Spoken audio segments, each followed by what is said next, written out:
Okay, and just want to introduce Stefan Yong will be our moderator for this session. He'll introduce the speakers.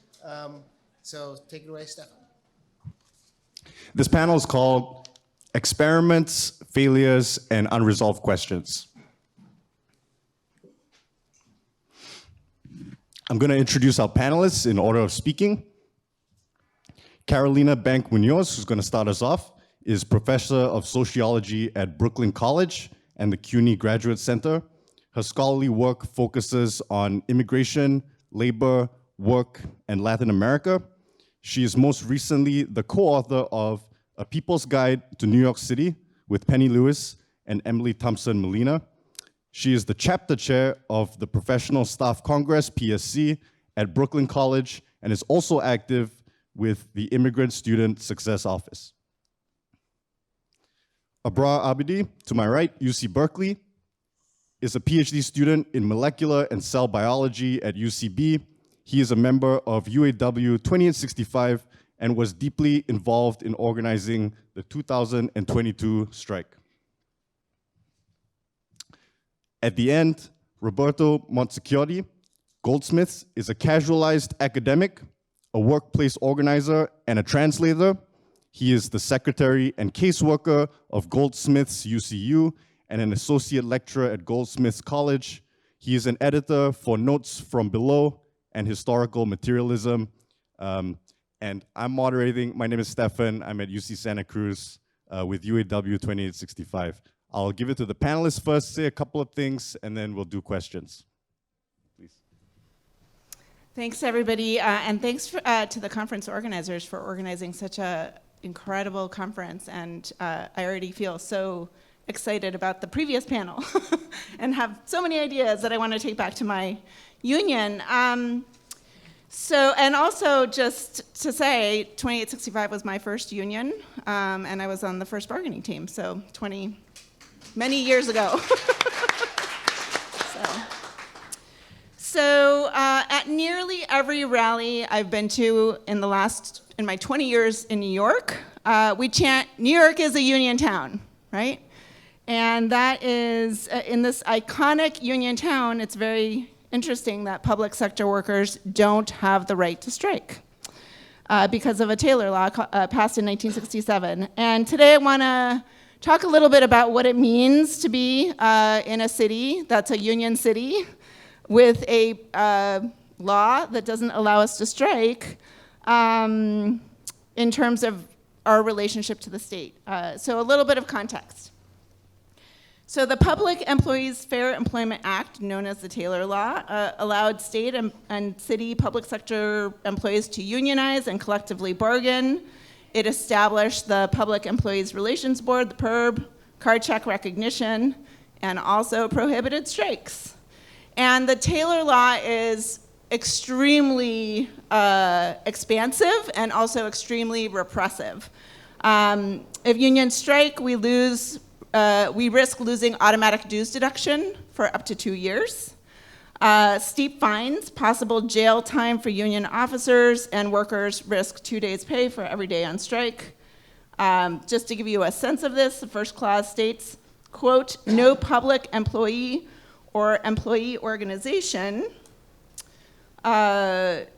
shall engage in a strike, and no public employee or employee organization shall cause, instigate, encourage, or condone a strike. So tactics such as work to rule are considered a violation of the Taylor Law, for example. Amendments to the Taylor Law allow the extension of the union contract until a subsequent contract is achieved. And this is a double-edged sword because while we maintain kind of the protection of workers' rights, it also allows management to drag their feet on negotiating contracts. So between 2010 and 2017, we had no union contract, right? So to be clear, for transformative change to happen in New York, we have to abolish the Taylor Law. And doing so is really difficult because we have pretty unmotivated and weak public sector unions, and I'll kind of get into that a little bit in a minute. One bright spot is that this year, New York Senator Jabari Brisport, a DSA-run candidate, introduced a bill that would roll back the most draconian parts of the Taylor Law and give us the right to strike, and the bill is currently in committee, so it'll be interesting to see how that plays out. But just thinking about the previous panel, because we have the Taylor Law, it actually, in a place like New York City, it makes much more sense to engage in an indefinite strike than it does to go on a one-day strike, because the penalties would be the same, right? So if you're gonna lose automatic dues deduction, you might as well lose them, go big, right? So New York City has the largest public sector unions in the country. Among them are the United Federation of Teachers with 200,000 members, the Transport Workers Union with 41,000, District Council 37 with 150,000, and our PSC, which is tiny by comparison, of 20,000 members, 30,000 in our bargaining unit. And this is in addition to cops, firefighters, social workers, nurses, public defenders, et cetera, et cetera.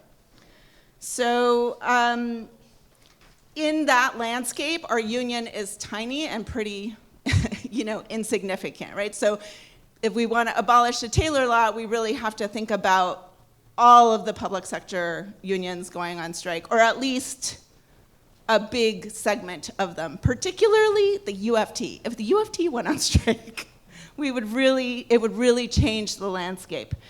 So in the last couple of decades, the only union that has gone on strike, or the most recent example, was the transport workers in 2005. They lost automatic dues deduction, which nearly bankrupted the union. They actually had to sell their union hall to kind of compensate, because you can imagine getting monthly dues for 41,000 members every month is no small feat, right? And we had a strike authorization in 2016 after not having a contract for 6 years, right? So, and while there are rank and file caucuses, both in the UFT and DC 37, let me move the slides,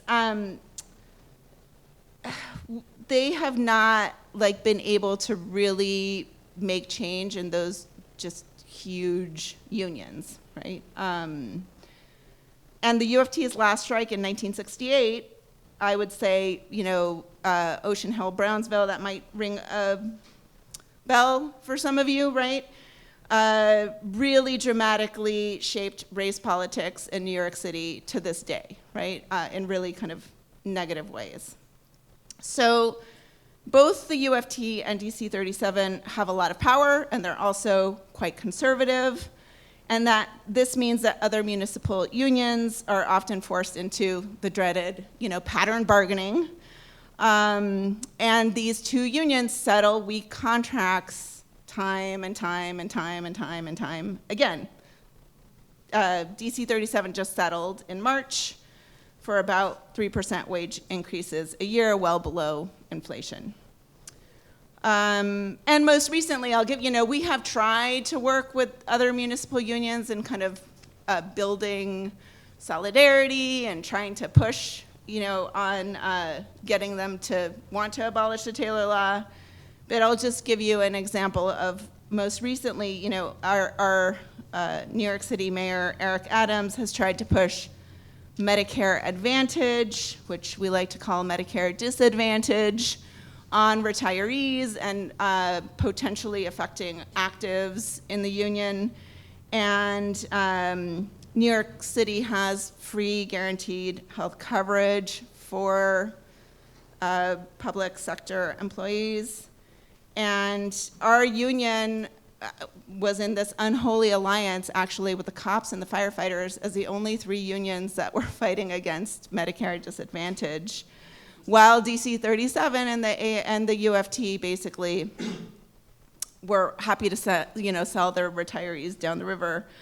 And so this just is one example of how incredibly hard it is to try to shape these political relations in the city with top kind of union leaders.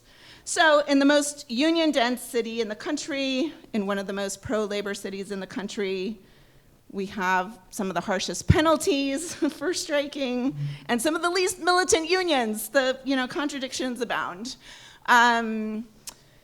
So moving to CUNY, many of you probably know that CUNY started as a free academy of the city of New York in 1847 and remained free until New York's fiscal crisis. Tuition started being charged in 1876. And even with tuition, CUNY continues to remain one of the most affordable 2-year and 4-year schools in the country, if not the most affordable. Our tuition is just shy of $7,000 a year. And just for a fun, shocking comparison, CUNY's annual budget is about $6 billion a year. Columbia, with 250,000 students and 30,000 folks in our bargaining unit, Columbia University's operating budget is the same with 36,000 students, right? Also importantly, and maybe different from some of the other folks in the room, 60% of our funding comes from the state, right? That's, I think, a much higher percentage than UC, Cal State, and many other universities across the country, which makes it really difficult for us to kind of opt out of state politics, right? And 40% comes from tuition. So our union is the Professional Staff Congress, and we are pretty close to a wall-to-wall union. We represent full-time tenure-track faculty, lecturers, part-time faculty, grad students, and staff titles such as the higher education officers who are like advisors, financial aid, bursar folks, campus lab technicians who work in the biology and art labs, across 25 campuses in New York City. And the bargaining context is incredibly difficult because of the Taylor Law, because of the weak municipal unions, and because even wall-to-wall can mean lots of strengths, but wall-to-wall can mean lots of challenges. And I'm really looking forward to the next panel because I'm really struggling, and I think our union is really struggling with how to build solidarity and have people see the wall-to-wall as something that's good, right? Because right now the full-time faculty think the adjuncts and grad students should be in a different union. The higher education officers think that the union only cares about full-time faculty, and on and on and on, right? So we can get into that. So I want to talk about a couple of maybe innovations that we've had in thinking about our relationship to the state. And there's 2 initiatives that I'll focus on today. One is on adjunct pay, and one is called A New Deal for CUNY. Our current contract was ratified in 2019, and we were able to get 70% wage increases for the lowest part-time titles. Some of this came directly out of, and I'm gonna get to that in a minute, but some of that came from the settlement agreement, which was a weak settlement at 2% across the board increases per year, creating a single rate for each adjunct title. But a significant piece of the increase came from calling the work a productivity increase. So prior to 2019, part-time faculty were earning $3,000 a class, dismal $3,000 a class per 3-credit class, and that included an office hour a week. And during negotiations, management, of course, made clear that there were limited funds and that we would have to redistribute based on those limited funds. Our union refused this kind of austerity position.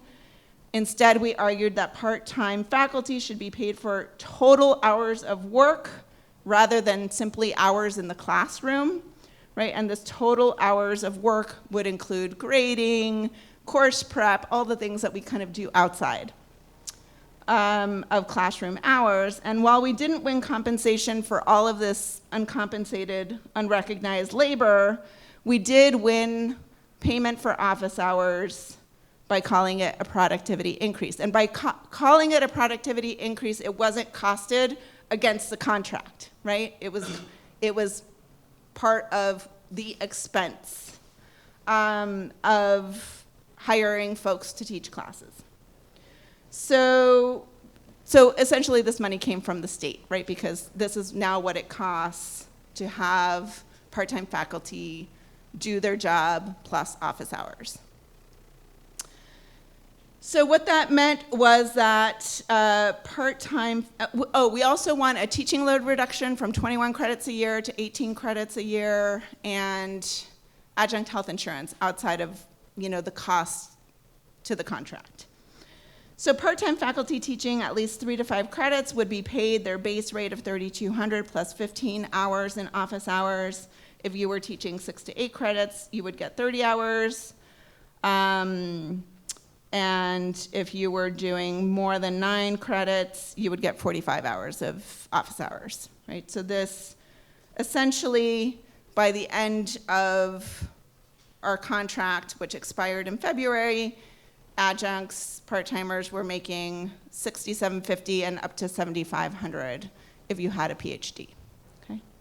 So not enough, definitely not enough, but significantly a huge jump from the $3,000 a class in 2019, right? So, our current contract expires in February. It's a very ambitious bargaining agenda. It includes retirement benefits for part-timers. It includes we have like 3-year adjunct appointments that we won in the last contract, so it includes like renegotiating that in better terms. Also includes getting a certificate of continuous employment for folks that have worked in the system, for part-timers who have worked in the system for 11 years, right? So really trying to kind of establish more job security has been a priority. So the second example I want to give is of this new deal for CUNY. In February 2021, our union and a coalition of CUNY advocates and state legislators unveiled a new deal for CUNY. It's an ambitious piece of legislation that would not only save the university from budget cuts, but would reverse decades of disinvestment. The legislation calls for an increase of $1.5 billion to CUNY's operating budget over 5 years and a capital budget increase of $5.2 billion. And this huge influx of funds into the system would allow us to make bargaining for common, good type demands.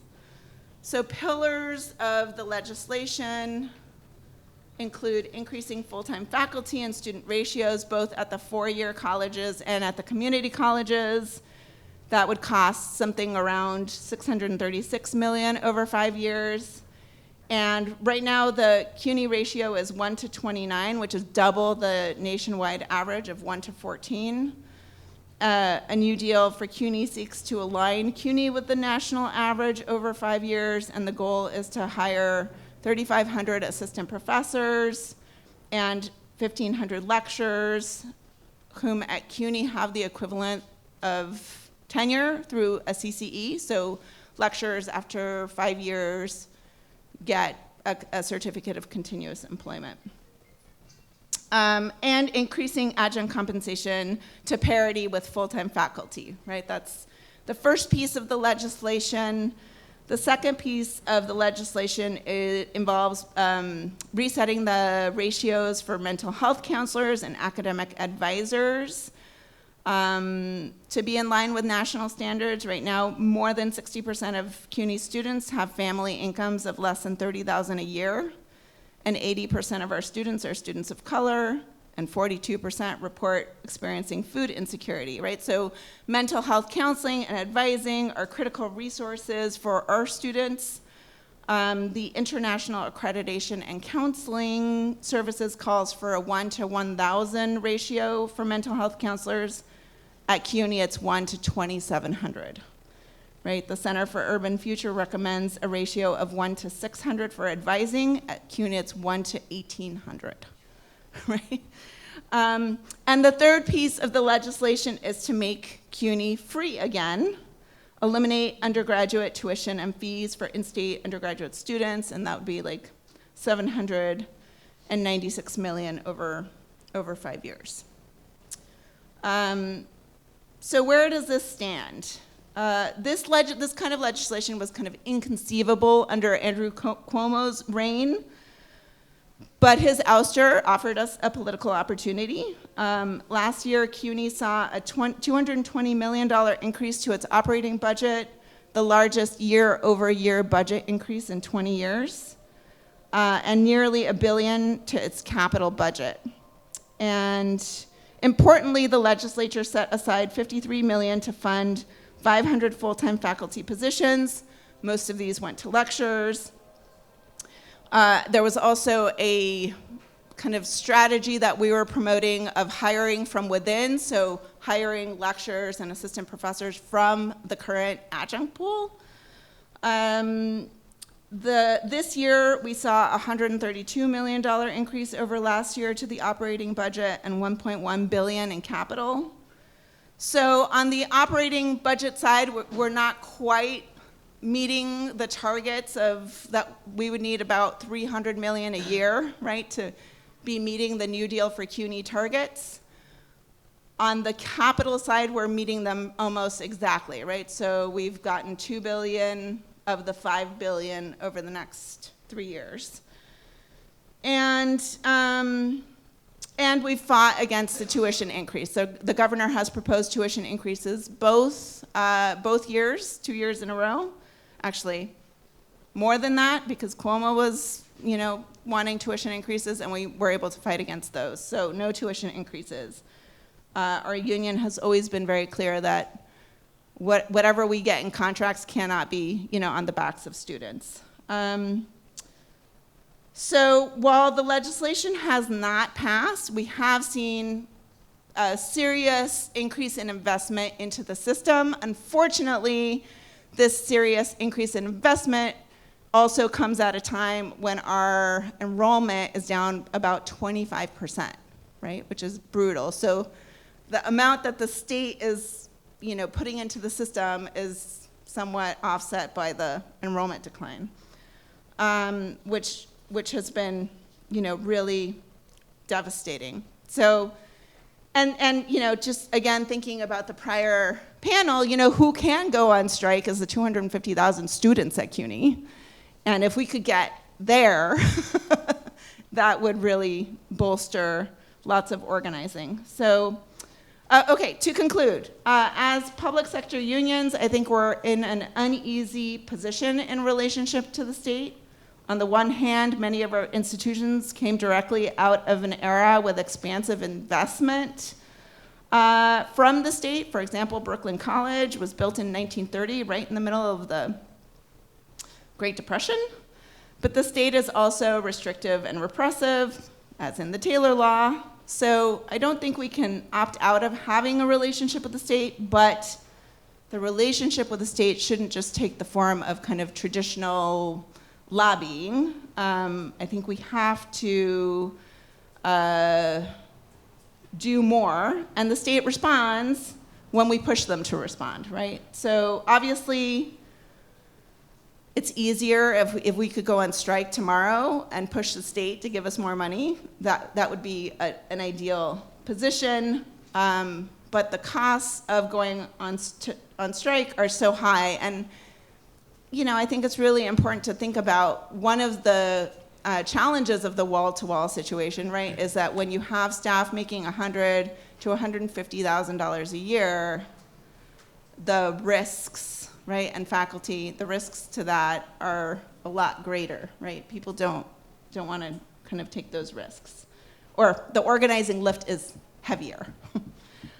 So I hope the two examples I shared today help us think more about things that we can do beyond lobbying. that are a little bit more creative about our relationship to the state. And obviously we need to do what we need to do to demand and claim what we need. Thanks.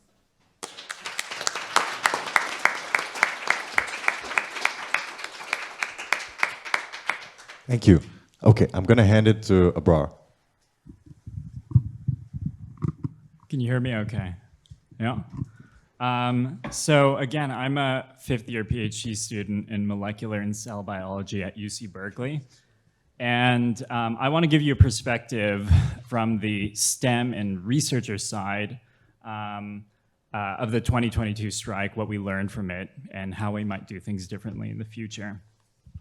So first, I want to explain kind of the terrain of the UC strike. So UC campuses are largely split down the middle between grad workers employed as instructors and those employed as researchers. Historically, grad workers in the humanities, arts, and social science departments spend the majority of their PhDs collecting their salaries through teaching.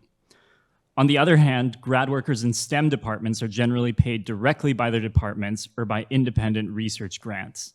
So, for example, I've spent 5 of the 6 years of my PhD as a researcher, 1 of those years as an instructor. Until last year, UAW 2865 only represented grad workers while they were employed as instructors, meaning largely workers from the arts, humanities, and social sciences. So again, that's 1 of the 6 years of my PhD that I am covered by the union. And this led to certain absurd situations where someone, for example, in a lab down the hall from me spilled a very corrosive chemical on her body when one of the freezers failed and she was trying to shift chemicals from one to another. And this was a couple weeks after she finished teaching, which meant that she would have been covered for workplace accidents 2 weeks prior. She was not when the accident took place, and this meant that her benevolent advisor had to pay for her medical bills from his pocket. This all changed when a new unit called Student Researchers United was formed to cover those employed as researchers in the UC. So these are mostly workers from STEM fields, and this effectively doubled the number of unionized grad students at UC. This also bred deep tensions that emerged between instructors and researchers, primarily because these are very, very different forms of labor, and they also receive very different forms of pay. There's a clear link between striking labor and inflicting damage directly on the university when, for example, withholding grades, which spurs concerns over accreditation or financial aid reporting obligations, as well as the possibility of opening up the start of a new semester without teachers. For instructors, the power that comes from disrupting grades in the start of the semester makes a lot of sense. And they were much more willing to hold out and were convinced they could win more by voting no with that very clear strategy. For researchers, most pay typically comes from departments and lab budgets, which are self-funded through research and training grants for which the faculty apply. By striking, grad students are often not directly targeting the UC, but instead the funds of their departments and labs, which have been stretched threadbare through decades of austerity. So researchers in STEM also tend to have better job prospects post-graduation, which can be a short-term justification for their immiseration as grad workers. So what happened during the strike? Instructors could follow the precedent of past academic strikes. Their labor is organized around the same dates and timelines. Their strike can therefore be highly coordinated and strategically synchronized. But what is a researcher strike? Researcher or STEM strikes have never been done before at anything like the scale of the 2022 UC strike. Unlike instructors for whom teaching and academic research can be disaggregated, the scholarship, careers, and futures of researchers are intrinsically tied to the labor for which they are paid. This labor clearly affects the university, But the links between the research we do in labs and the value we create for the university is much more complicated to measure than for teaching labor, and this remains an open question. In the 2022 strike, there were largely two visions of striking. One vision, which prevailed at most campuses, was that of spectacle, which others spoke about in the last panel. This meant a sudden, thorough, and rapid attempt to bring the institution to a halt, which would generate enormous media attention and lead to the greatest and quickest concessions. So this was very much the predominant vision at a campus like mine, UC Berkeley. This was not the predominant vision at UCSC. And, you know, in the days before the strike, people were often saying that this will likely just last a few days or a week. It, of course, ended up going for 6 weeks. The other vision, which is predominant at campuses like UC Merced and UCSC, was strategized around how we actually generate value for the university.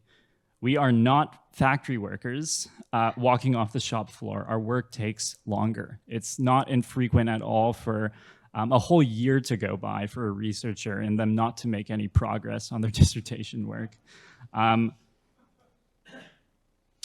But that said, there are pressure points, like the ones that Sarah articulated, such as paper submissions, grant deadlines, conferences, data submission, et cetera.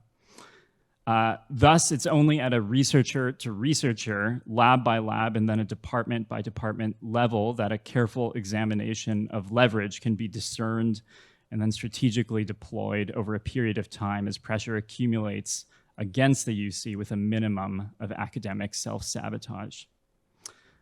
Much more than at campuses like my own, Merced and UCSC were long preparing for a sustainable research strike, which would not be built around shutting down labs completely, keeping workers away from dissertation and qualifying work, and torching relationships with their advisors.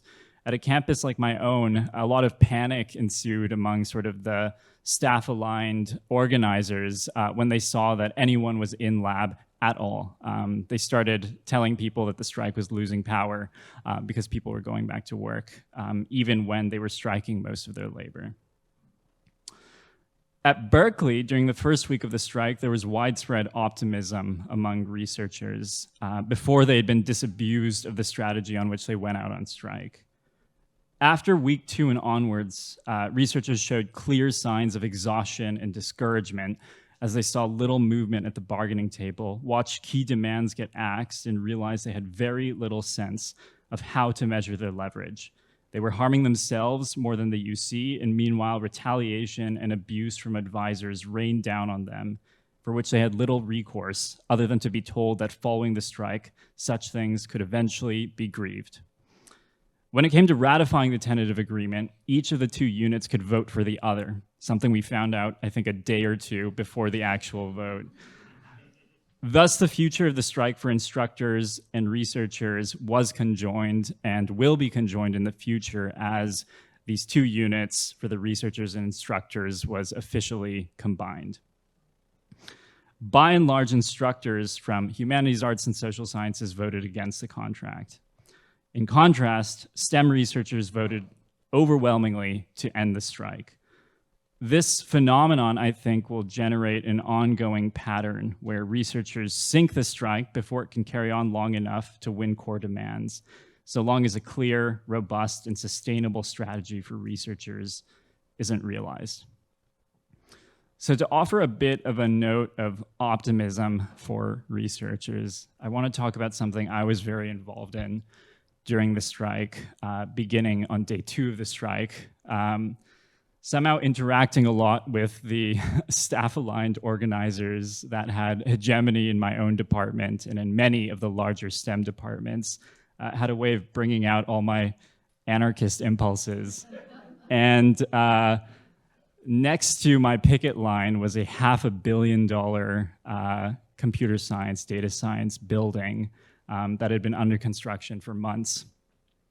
With a few people from the geography department, we walked over to the construction site and started interviewing workers and discovered that all the construction workers were unionized, and they told us that they would not cross a picket line. So starting from the next day, we woke up at 3 a.m. before the construction workers could get there. And we picketed the entrance to the work site, and the workers turned around. The next day,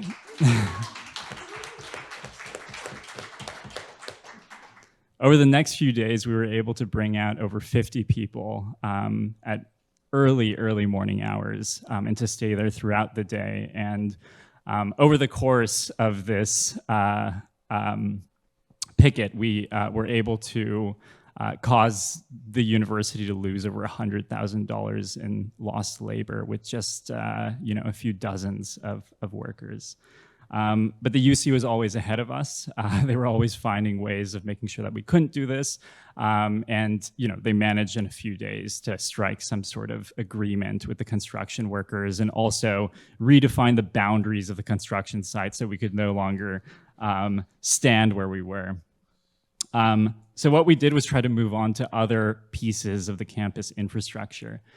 And the reason I'm bringing this up is because probably over 90% of the people involved in efforts like this were, in fact, STEM researchers. The next thing we did was, in fact, the morning after the construction site effort was shut down, we had a trash driver on campus step out of his truck and come and talk to us and say, if you form picket lines around the dumps, we will not come and pick them up. He didn't tell us his name. He didn't give us any other information. He said, I'm giving you the ammunition. You figure out what to do with it.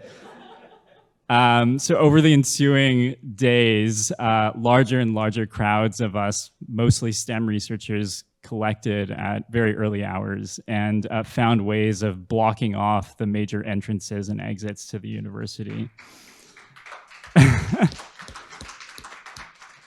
Our plan was for trash to accumulate to such a point that we'd have rats running around campus, that scabbing researchers wouldn't have anywhere to throw away their trash. But once again, and it was a beautiful moment of solidarity as 30 of these garbage truck drivers would meet us in the morning and cheer us on and tell us that they loved us, and we'd hand them donuts and thank them.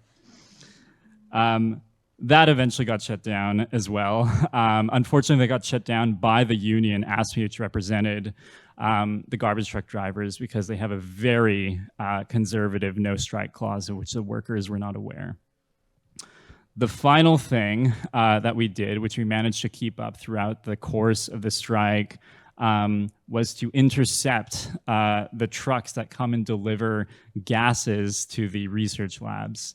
And this was something which we developed and evolved over days and weeks.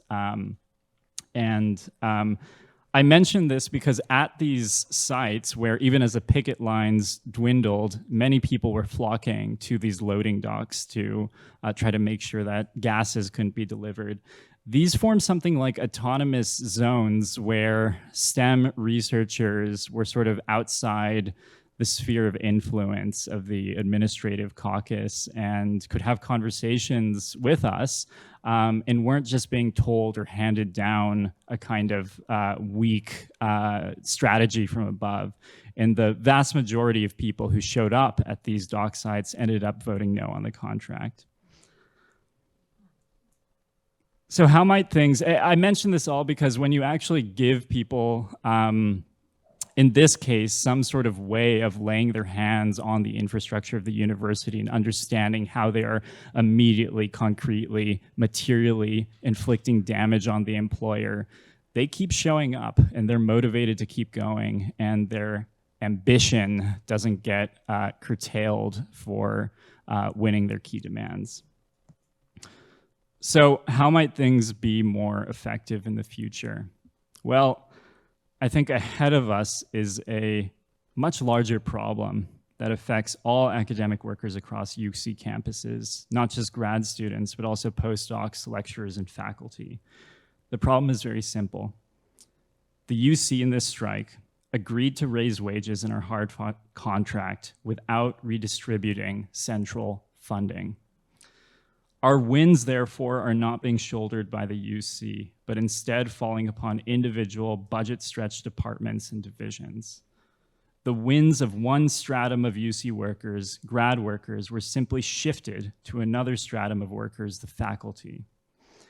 This has produced false, artificial, manufactured antagonisms between grad workers and faculty that are inimical to cross-worker solidarity and will drive departments further into the ground of austerity. Shutdowns of campus libraries, shrinking grad student admissions and larger class sizes, STEM researchers being rushed to finish their projects and graduate early like myself. These are only a few of the early signs of a gathering crisis that threatens to smother public academic research and higher education in the US. Only a substantially more democratized, expansive, and participatory union can transform this collective problem into a monumental opportunity. I've been in discussion with intercampus working groups to try to figure out what a strategy to address this crisis might look like. And I want to offer just a very rough sketch of a possible strategy, which would entail distributing polls and organizing cross-department town halls where pervasive and urgent grievances can be identified, helping build departmental structures in which different segments of the workforce, not only graduate students and postdocs and staff, but also faculty aggrieved by UC policy can converge to formulate common demands. This is also a way of reminding faculty that they are, in fact, employees. And assisting these organizational structures to coordinate and interact at an intercampus level where demands can form the substance of smaller and winnable campaigns. I also want to offer one potential idea for creating leverage that might unite all strata of UC workers. There's a thing called overhead, and what it means is that over 50% of the funds that come from grants that faculty bring in are directly sucked up by the UC and gone to resource overpaid administration, a bloated bureaucracy, and investments in things like real estate. This is something that when you talk to them outrages faculty just as it outrages postdocs and grad workers who are also applying for grants. Through conversations, I've noticed that faculty see this as something inevitable and eternal. But I've begun convincing the chairs of my department otherwise. And if faculty in my recalcitrant program can be convinced, so can faculty elsewhere. Thank you.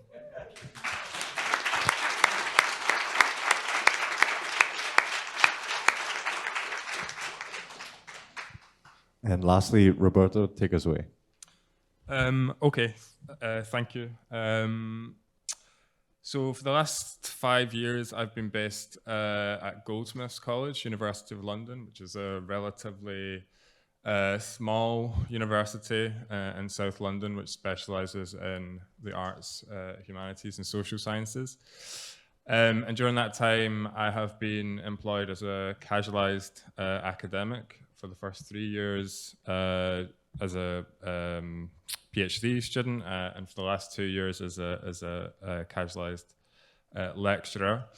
And during that time, I have been involved in the union branch there, the UCU branch there, and I've been involved in organizing casualized workers, kind of variously conceived, including cleaners, security guards, academic workers, professional service staff, and permanent academic staff as well. So I'm going to be drawn from that experience in what I'm about to talk about, which is the difficulties in organizing casualized academic staff specifically, but also the potentials that I've registered in that experience. So in the 5 years that I've been organizing casualized workers, the issue of casualization itself has risen through the agenda of the national university unions in the UK, featuring in two major national industrial actions that James was mentioning in his presentation. The first of those industrial actions was across the period of 2019 and 20, and the second 2022 and is ongoing. We're currently engaged in the dispute.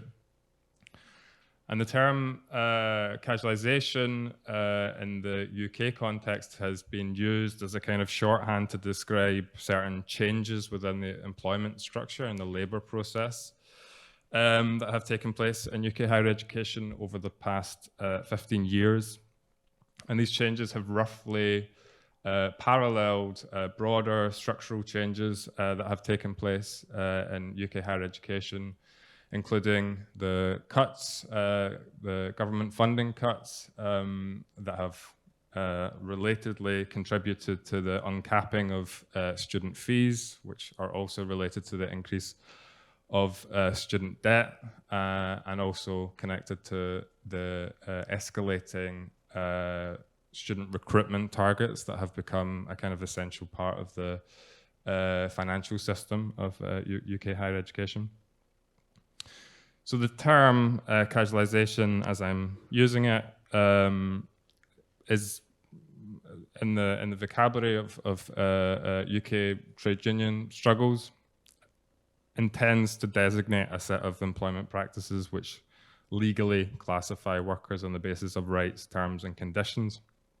And as James was saying, the UCU represents workers, academic workers, predominantly across around 145 universities in the sector, and holds national bargaining power. So these recent disputes that have included casualization, among other issues, are being carried out with a view to addressing the issue of casualization and winning sectoral concessions over casualization at a national level. However, the inclusion of casualization within these industrial disputes have been incredibly top-down, and I would say fairly superficially pursued by the trade union leadership.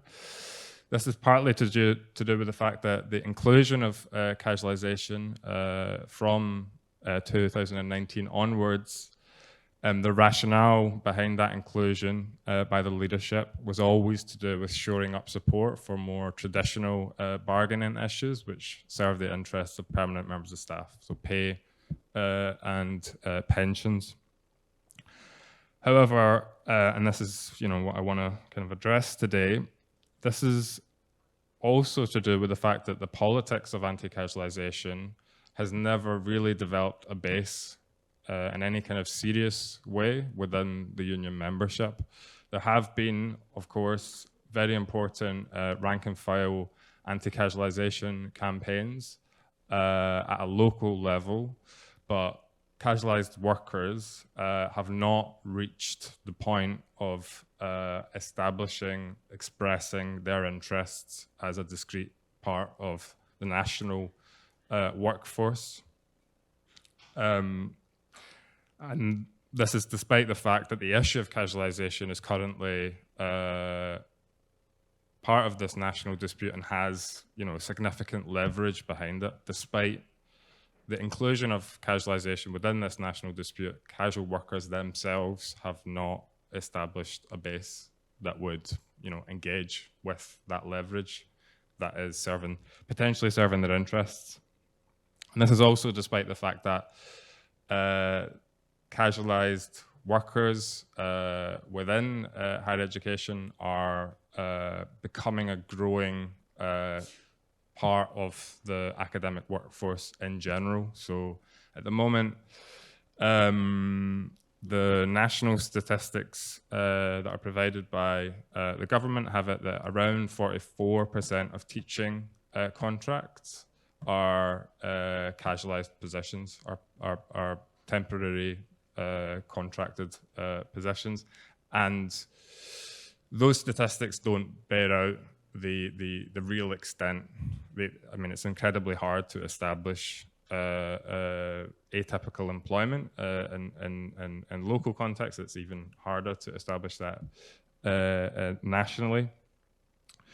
So higher education institutions in the UK are becoming increasingly dependent on a growing layer of casually employed staff to do most of the frontline teaching. And this isn't just in small or low-tier institutions. This is across the board. This includes elite universities like Oxford, Cambridge, London School of Economics. They're all increasingly becoming dependent on a layer of casually employed staff. In fact, Oxford and Cambridge have become notorious for using what's called zero-hour contracts, contracts that basically strip workers of any employment rights, deny any kind of minimum hours of work. So the point here is that this trend is not reflective of a small number of graduate students moving through kind of professional development phase. This reflects an economic model that is tending to be structurally dependent on this low-cost, high-value, flexible labor. So, given what appears to be a significant degree of structural power that could be harnessed by this constituency, why have we not witnessed a national anti-casualisation movement in the UK sector, UK university sector? Why have casualised academics not found themselves in a position to be able to determine the strategy and the negotiating agenda of the national union? So, you know, in the spirit of the theme of this panel, I want to kind of outline some of the difficulties I've registered in trying to organise amongst this layer of workers that I think go some way towards explaining why we haven't seen a sort of mass anti-casualisation movement at this moment where, you know, the leverage is there. Firstly, there are certain aspects of the work associated with these temporary contracts that makes it incredibly difficult to reach casualised workers and to organise casualised workers. They tend to work alone. They tend to be very disconnected from the internal workings of institutions. It can be incredibly hard to even know, you know, much about this workforce, not just from the point of view of the union, but even within the institution. I was involved in working on an investigation and report into the conditions of casualised workers within Goldsmiths with the institution in the aim of establishing improved terms. And the institution couldn't provide us data on the hourly paid casualised workers that they employed. Like they had no administrative capacity to provide a snapshot of who actually works for them within this layer of staff. So obviously this makes it, you know, incredibly difficult to establish, you know, what is the composition of this workforce, who's there, what are the numbers, and so on. They usually tend to carry out very atomized task work, divorced from the kind of curriculum planning decisions and also the timetabling, where the work comes at the kind of content delivery stage. So things like classroom-based seminars, tutorials, marking, supervision, and so on. And so as a result of this slightly alienated relationship with the work that they do, the you know, professional culture that they are, you know, at some level a part of, this tends to, you know, encourage a low level of identification with the work that they're doing and the workplace itself. You know, like, why bother to try to address my conditions of work if I'm not going to, you know, if I'm basically very peripheral in this institution. And then there are the different conditions under which this layer of workers carry out this work. So some of these workers are PhD students. within that demographic of casualized workers, there's funded students, there's unfunded students, there's international students that have to pay, exorbitant fees. There's domestic students that have to pay fees that are less than international students. There's different forms of fixed-term employment contracts that kind of further differentiate this this workforce. There's differences across departmental specialisms for the kind of requirements that are needed of this workforce, which makes it, all of these distinctions makes it incredibly difficult to cohere a set of common interests and demands that would bind this very heterogeneous composite workforce to a political program. Secondly, the nature of insecure contractual terms means that there's an incredibly high turnover of casualized workers within workplaces. This makes it incredibly difficult, based on my experience, for this constituency to play a very, long-term important role in trade union branches, which itself means that the issue of casualization has no stakeholder to, continue to make it a point of concern within union branches. And in general, British trade unions, well, federated British trade unions have been quite bad on, changing their approach to be able to accommodate these kinds of new realities in the economy that, atypically employed workers will tend to only, exist within the workplace for a short period of time. How do you establish an organizational structure that is attentive to that fact of the workforce? Another reason is that for a lot of student teachers or early career academics, casualized teaching is viewed as a kind of professional development stage that will inevitably lead them towards secure permanent employment. So workers in these secure posts are not particularly invested in the posts themselves, and often that can translate into a lack of concern for working conditions. And so this enables, this kind of disidentification with casually employed posts can translate into, the growth of casual positions within the structure of the workforce, as well as the worsening of conditions. If there's like a layer of workers that do not, are not invested or don't identify with the positions that they're in, and they're seeing it as just a kind of pathway towards employment, then of course that part of the workplace structure will just, grow, and conditions will deteriorate. And then probably one of the most significant obstacles that I've registered in attempting to develop consciousness among casualized academics is to do with the character of academic work itself. Academic work is spread over directly remunerated professional employment within an institution, and the knowledge production work or intellectual work, which attracts various forms of symbolic capital or status. Well, in the UK context, this intellectual work is increasingly metricized and quantified and has a determining role on professional status. It continues to assume to itself a kind of autonomous or exceptional status attached to ideas of excellence, merit, quality, and so on.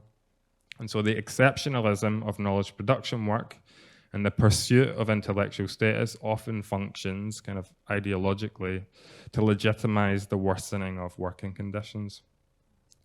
In a lot of cases, casualized academics will more strongly identify with the work of pursuing intellectual contributions and valorizing their academic status at the expense of recognizing and challenging their paid conditions of work. In this way, a lot of casualized academics identify first as academics and then only secondly, if at all, as workers.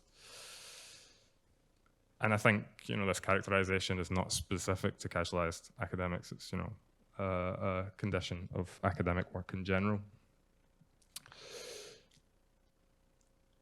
And then connected to this, there's the workload implications of making it as a legitimate academic.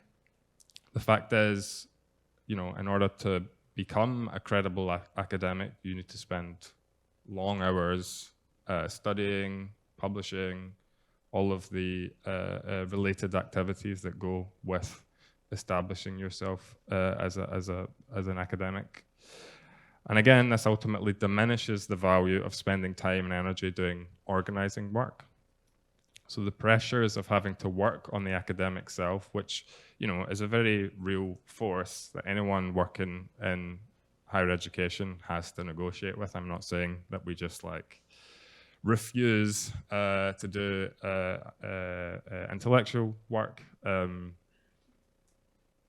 it clearly plays a very important role in disincentivizing people from doing political work, and I think it's necessary to acknowledge that. So given this characterization of this layer of workers and the difficulties that I've kind of outlined, what are the prospects for the consciousness of these workers to shift? Are the worsening of material conditions, the growth and prolongation of casualized work resulting in a demystification of the appeal of academic prestige? I think to a certain extent, we are seeing a growing awareness of the poverty of casualized academic life. And we're seeing more casualized academics becoming more aware and more fluent about the long-term effects of insecure employment, and they're able to speak about that, usually in the kind of testimony mode, and there's a greater understanding about the kind of health consequences of prolonged insecure employment, mental health implications. I think one of the problems, though, with current responses to the contradictions of casualized work is that there continues to be a valorization of continuity as such. And this has become an impulse in a lot of attempts to politicize the issue of casualization in the UK context. And I think there are certain limits to this reflex.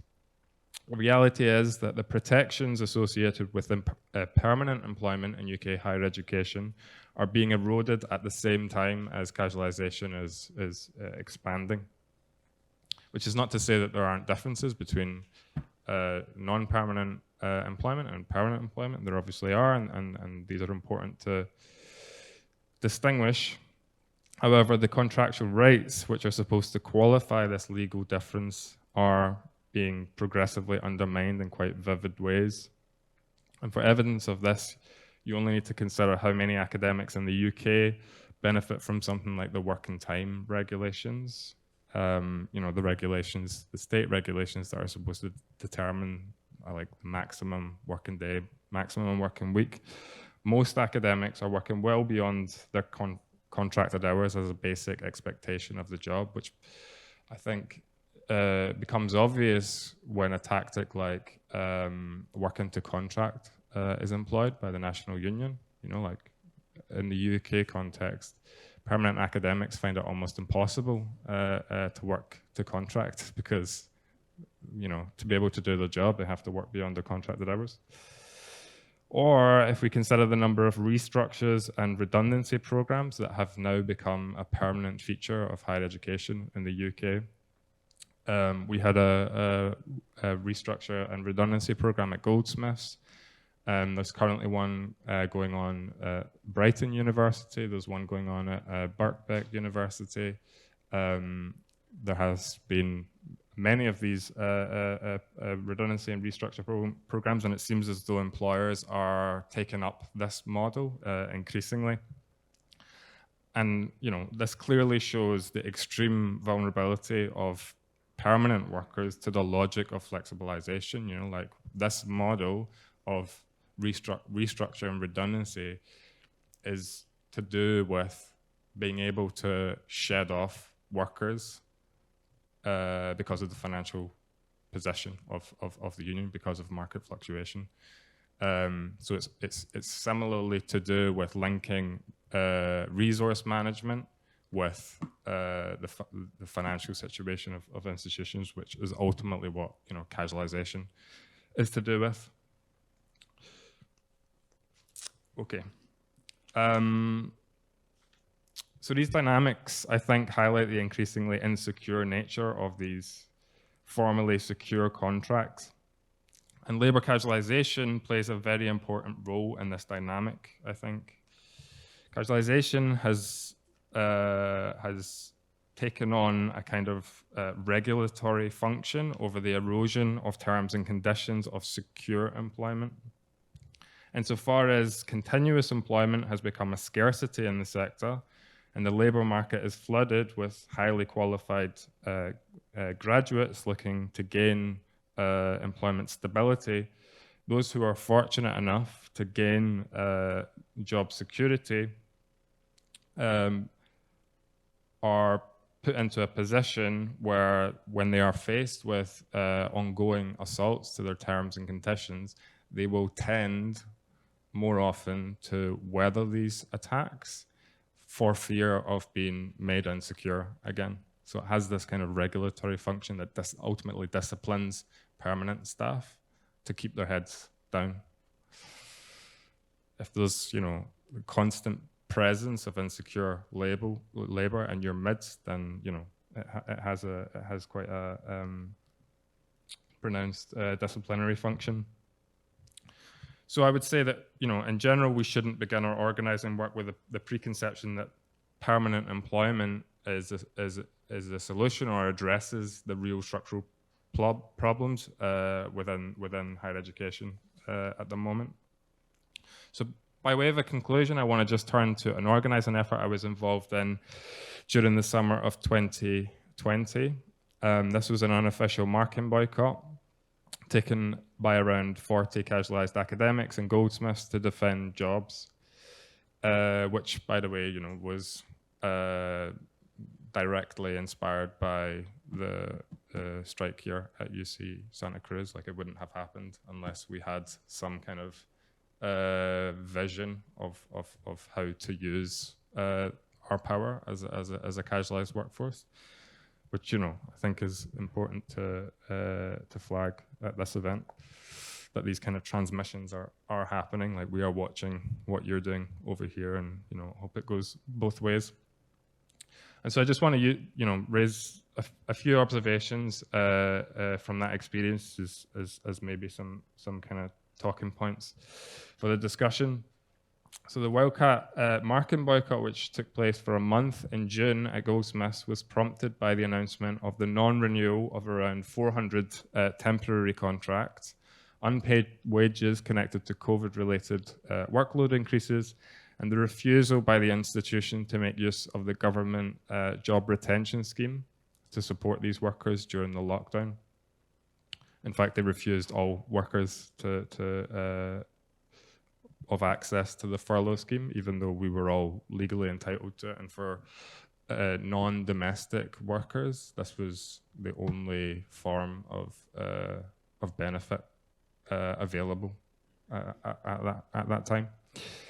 So first thing to mention, most of the casualized academics involved in this action had almost no workplace experience, workplace organizing experience prior to this action. And I would say the majority weren't even members of the union branch at the time. but all were prepared to take unofficial action, fully conscious of the legal consequences. The action was informally supported by the union branch. I kind of acted as a bit of a bridge between the union branch and these casualized workers, but the action was ultimately largely self-organized by the casualized workers themselves.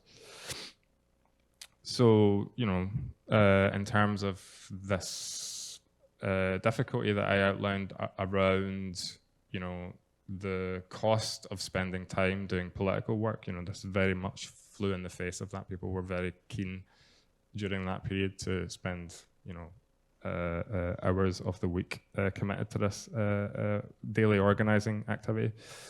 Second, the motivating factors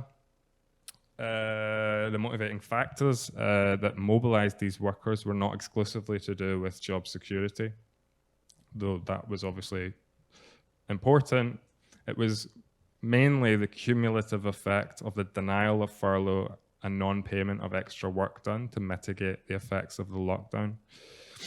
There was a kind of crystallization of factors in that situation, which enabled casualized workers to kind of see beyond the individualism of academic careerism, which I think was largely to do with coming into confrontation with the extent of their disposability from the management point of view. You know, it became very clear to most people that, you know, their illusions about their academic status within the institution was you know, just that. It was an illusion, and that you know, in a situation of a worldwide pandemic, management were quite willing and able to drop people without any notice. Which is to say, you know, like this ideology of academic and intellectual status is incredibly fragile under certain conditions. That it's very possible that when those when the veil of those illusions fall, it's possible for casualized workers to very quickly go from recognizing their situation in the workplace to take an incredibly militant action, because it's almost like an awareness of their disposability, but also that there's nothing to lose here.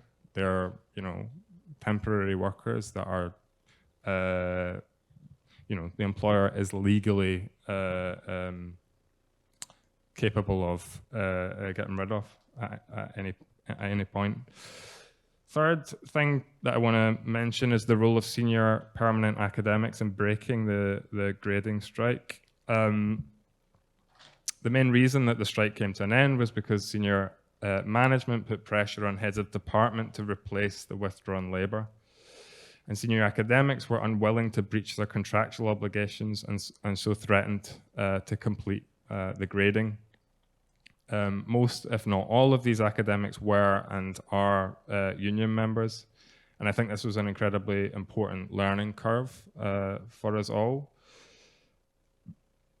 because it demonstrated, I think, the disciplinary function that is baked into these positions within the professional hierarchy. And I think this function only becomes visible at the point where casualized workers attempt to constitute themselves as an autonomous political force. And I think this is, you know, something to be taken quite seriously. The last thing to say,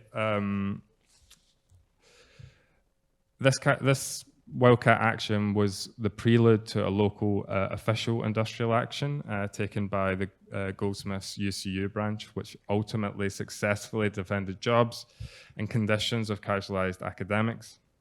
So while the unofficial action had its limits tactically, it did pull the branch towards the interests of casualized academic workers and ultimately bound permanent staff to take an industrial action over their interests.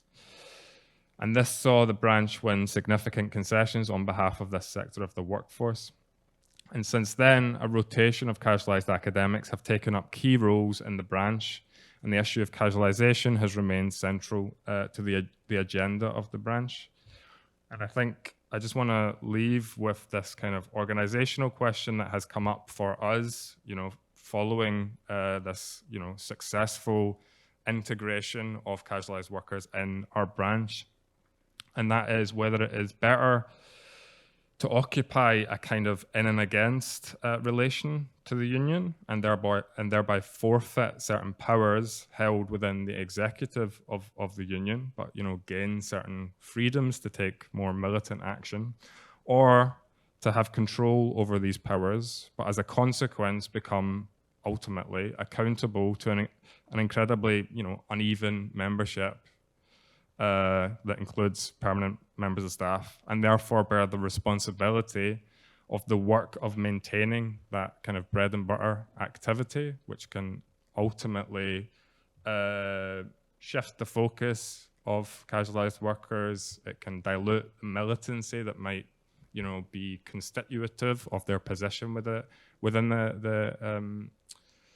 the workplace hierarchy. So yeah, that's the question that I'd like to kind of open out to others.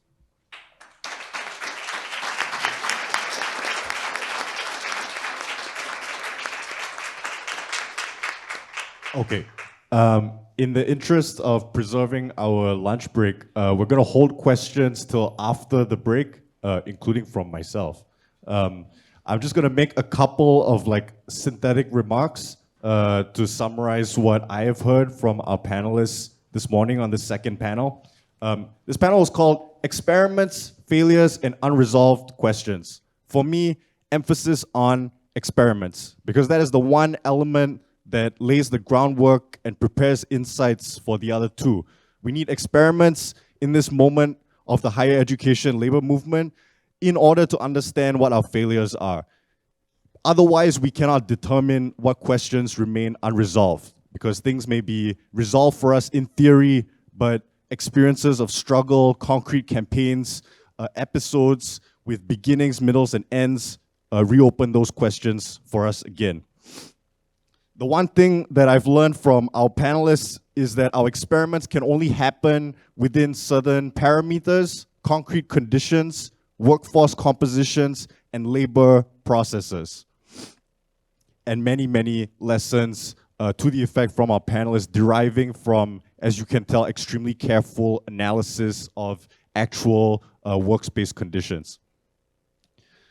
So what I just want to say is that we have, on the one hand, the brutality and seriousness of the material conditions that are squeezing higher education workers in sometimes old ways, sometimes novel ways, in terms of our livelihoods, the dignity and control we have over our working conditions, and our capacity to organize and build solidarity. And yet, this upsurge is happening anyway, around which this conference has been convened. Within these conditions, in spite of these conditions, against these conditions. So we have experiments and conditions under which those experiments happen, and what the panelists have all made me think about in kind of various ways is, how do we judge or gauge our own successes and failures as labor organizers in the face of these conditions that are against us? When, we say soberly to ourselves, here are the conditions that are behind our failure in our workplace, in our union, in our city. How do we analyze our conditions without having them be an alibi for our own failure in advance, right? Sorry, it was the conditions. How do we tackle our successes and failures in a way that builds programs, campaigns, strategies for further successes in the future within this larger wave that we are all in, especially as we saw in our first panel, when this will require resolve and fearlessness and commitment in the long term. Okay, but I want to tell a personal anecdote because it reminds me of things that all three panelists have taught us. Roberto, I think, has taught us that casualization, yes, can refer to a broad set of changes in labor processes, but it can also be turned agitationally into a thing that the boss has done to us. From Carolina, I think I have learned that a dependence on public sector funding, for example, can also be the basis for agitating around common good demands that involve the community at large and the city as a whole. From Abrar, I've learned that terrifying conditions at times in labs oriented around certain funding structures can also reveal a certain form of leverage for future strike planning. This kind of makes me want to tell a story about the Wildcat strike. And one time where in the spirit of this conference, a graduate student from Harvard came to talk to us to kind of walk us back from stopping being on strike. And he did this because Harvard had just stopped their strike. And he came to tell us that this was a bad thing, and they should not have stopped. They should have continued. And what he said was, your precarity, your conditions are the reasons why you went on strike. Do not let them now be the reasons why you stop striking at this time. All right, that's all I got. Thanks, and enjoy lunch, you all.